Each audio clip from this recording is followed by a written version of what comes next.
Students, एक बार फिर से हम अपने इंग्लिश क्वेश्चन बैंक के सॉल्यूशन की सीरीज को कंटिन्यू करते हैं और आज इस वीडियो के अंदर हम समझते हैं एक्सट्रैक्ट, जो कि हमारी फर्स्ट फ्लाइट की बुक की पॉम से लिया गया है। इसलिए वीडियो को एंड तक जरूर देखिएगा, वीडियो को बीच में बिल्कुल भी स्किप नहीं कीजिएगा, क्योंकि ये जो वीडियो है काफ़ी ज़्यादा छोटी है लेकिन काफ़ी ज़्यादा इंपॉर्टेंट है। चलिए वीडियो को शुरू करते हैं। तो देखिए, एक्सट्रैक्ट फर्स्ट है जो कि पॉम्स के से लिया गया है। तो यहाँ पर पहले जो एक्सट्रैक्ट इसको हम रीड करेंगे, इसको डिटेल में समझेंगे, इसके बाद हम इसके क्वेश्चंस और इसके आंसर्स को भी समझेंगे।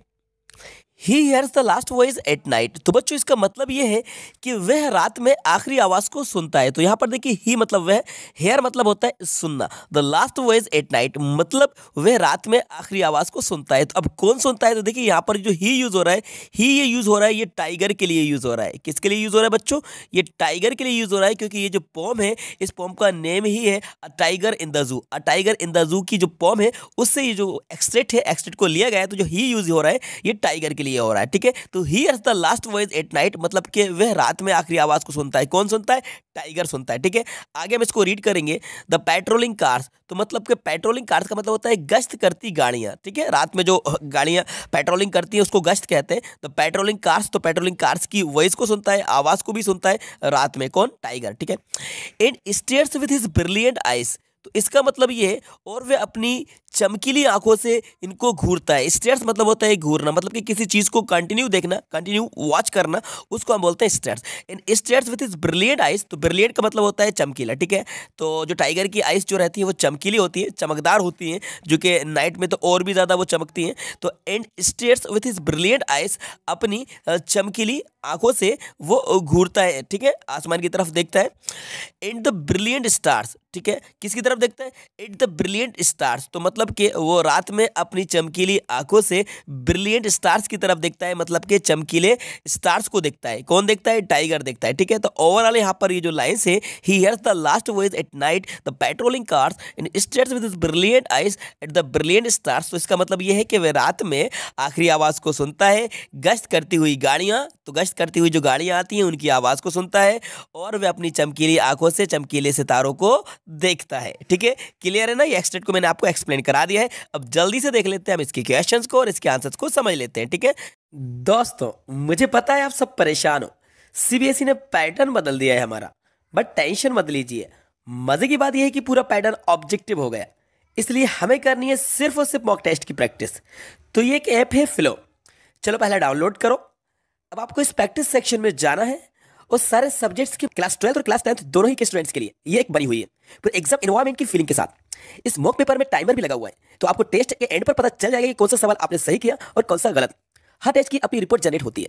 दूसरी और ज्यादा इंपॉर्टेंट बात, जिस भी क्वेश्चन में आपको प्रॉब्लम हुई उससे इमीडिएटली आप इस ऐप पर एक्सपर्ट ट्यूटर से पूछ सकते हो, और 60 सेकंड्स के अंदर एक ट्यूटर आपके साथ लाइव कनेक्ट हो जाएगा और आप अपना कंसेप्ट क्लियर कर लो।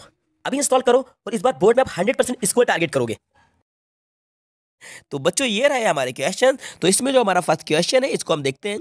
इसमें आपसे कह रहे हैं, from which poem the above lines have been taken. तो जो लाइंस को अभी हमने रीड करा था, जिनको हमने डिटेल में समझा था, वो जो एक्सट्रैक्ट था, वो जो लाइंस थी, वो कौन सी पोम से ली गई हैं। ठीक है, तो आपको यहाँ पर पोम का नेम बता देना है। उन लाइंस को आपको रीड करके ये आपको पहचानना है कि ये कौन सी पोम से लिए गई हैं। तो ठीक है, तो देखिए बच्चों, यहाँ पे डस्ट ऑप्शन हो, ये तो नहीं होगा।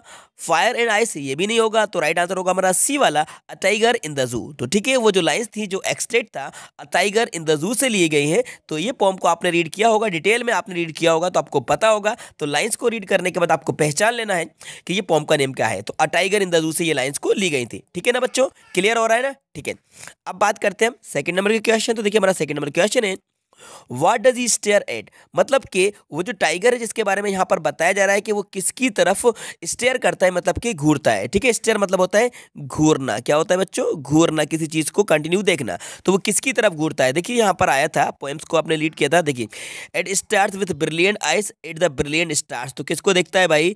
ब्रिलियंट स्टार्स की तरफ देखता है वो। ठीक है, तो किसको घूरता है? ब्रिलियंट स्टार्स को घूरता है। तो देखते हैं यहाँ पर आया है कि नहीं आया। तो यहाँ पे कार आया है, नहीं होगा। नाइट नहीं होगा। तो इसका राइट आंसर होगा हमारा सी वाला, स्टार्स। ठीक है, what does he stare at. तो इसका राइट आंसर होगा हमारा सी वाला, स्टार्स को घूरता है वो। ठीक है, क्लियर है ना? ओके, अब देखते हैं हम क्वेश्चन नंबर थर्ड है। तो थर्ड नंबर का हमारा जो क्वेश्चन है, इसमें आपसे कह रहे हैं, which of the following is opposite of the word brilliant. तो ब्रिलियंट का आपको अपोजिट बताना है। तो सबसे पहले बच्चों आपको ब्रिलियंट का मीनिंग बता देते हैं। ब्रिलियंट का मतलब होता है चमकीला। क्या होता है? चमकीला। ठीक है, तो ये ब्रिलियंट का मतलब होता है चमकदार, चमकीला। ठीक है, तो अब देखते हैं इसका आपसे पूछा है अपोजिट, तो याद रखिएगा इसका सिमिलर नहीं पूछा है, आपसे अपोजिट पूछा है। तो बच्चों इसका जो अपोजिट होगा वो होगा डल, और डल का मतलब क्या होता है आपका हल्का या फिर धुंधला। ठीक है, डल मतलब के हल्के को बोलते हैं, धुंधले को हम बोलते हैं डल। तो यहाँ पर ये सी वाला है। ठीक है, यहाँ पे सब में ए लिखा है, ऐसा नहीं है, ये ए है और ये बी है, ये मिस प्रिंट है, इसको बी कर लीजिएगा। और यहाँ पर ये जो ए लिखा हुआ है ये ए नहीं है, ये ऑप्शन यहाँ पे सी है। ठीक है, ये ऑप्शन सी है और ये ऑप्शन आपका बी था, तो ये ए है, ये बी है, तो ये बी वाला भी नहीं है, ए वाला भी नहीं है, तो राइट आंसर इसको सी कर लीजिएगा, सी वाला है डल।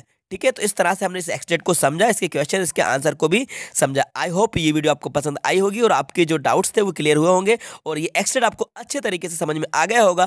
अगर आपके एग्जाम में ये एक्सटेट आता है तो आई होप आप इसको अच्छे तरीके से सोल्व कर पाएंगे और सारे क्वेश्चन के आंसर दे पाएंगे। तो बच्चों वीडियो को लाइक करिए, अपने दोस्तों को शेयर करिए, ज़्यादा से ज़्यादा अपने जो भी दोस्त हैं उनके साथ इस वीडियो को शेयर करिए, और यदि चैनल पर नए तो चैनल को सब्सक्राइब कर लीजिए और मुझे कमेंट्स करके बताइए कि इस सीरीज को कंटिन्यू रखा जाए और बाकी के आपके जो एक्सटेट रह गए हैं और जो क्वेश्चंस रह गए हैं उनको आपको डिटेल में एक्सप्लेन कराया जाए। आपको बाकी के क्वेश्चंस का सॉल्यूशन भी इस चैनल पर चाहिए तो आप कमेंट्स बॉक्स में जाकर कमेंट्स करके हमसे बोल सकते हैं, तो कमेंट्स करके आप फीडबैक जरूर दीजिएगा। तो देखते रहिएगा, सीखते रहिएगा। Thanks for watching.